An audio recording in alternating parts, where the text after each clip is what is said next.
In this video, I'm going to show you how to fix a Wix error message step by step using simple and proven methods that work in most cases.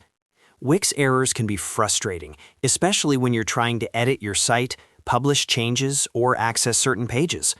The good news is that most Wix error messages are caused by temporary issues, permission settings, or browser-related problems, and they can be fixed in just a few minutes. I'll walk you through each solution in the correct order so you don't waste time. And if this video helps you out, make sure to hit the like button and subscribe to the channel for more easy websites and software tutorials. All right, let's get started. The very first thing you should always try is a simple refresh and retry.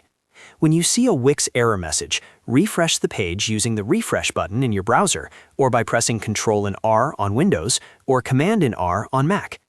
Sometimes Wix just fails to load a resource correctly, and a refresh is enough to fix it.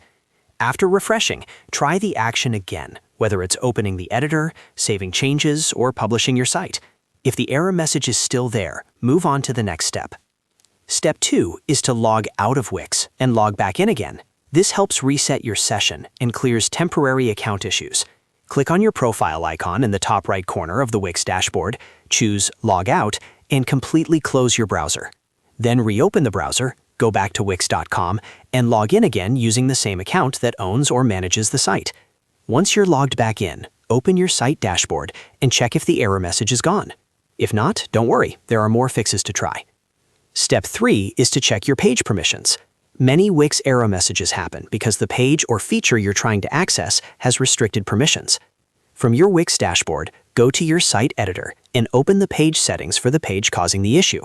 Look for the permissions or access settings and make sure the page is set to public or accessible to the correct roles. If you're working with team members, also make sure your role has permission to edit or manage that page. Save the changes and try again. Step 4 is to republish your site. Even if you haven't made recent changes, republishing can fix sync issues between the editor and the live site. From the Wix editor, click the Publish button and wait for the confirmation message. Once publishing is complete, refresh your dashboard and revisit the page or feature that was showing the error message.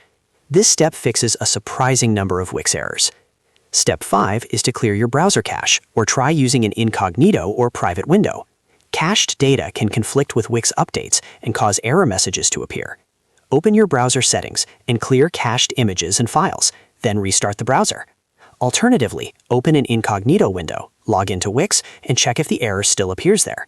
If it works fine in incognito mode, the issue is almost always related to your browser cache or extensions. Step 6 is to turn off your VPN or switch your network. Wix may block or limit certain IP addresses, especially when using VPNs or unstable networks. If you're connected to a VPN, disconnect it and refresh your Wix dashboard. You can also try switching from Wi-Fi to mobile data or another network. After switching, log back into Wix and see if the error message is resolved. Step 7 is to check the Wix status page. Sometimes the issue isn't on your end at all. Wix occasionally has outages or maintenance that can cause error messages across multiple accounts. Go to the Wix status page and check if there are any ongoing incidents related to the editor, dashboard, or publishing services. If there is an active issue, the best option is to wait until Wix resolves it. And that's how you fix a Wix error message using simple, step-by-step solutions. In most cases, one of these methods will solve the problem without needing to contact support. If this tutorial helps you, don't forget to like the video and subscribe to the channel for more Wix and website troubleshooting guides. Thanks for watching, and I'll see you in the next video.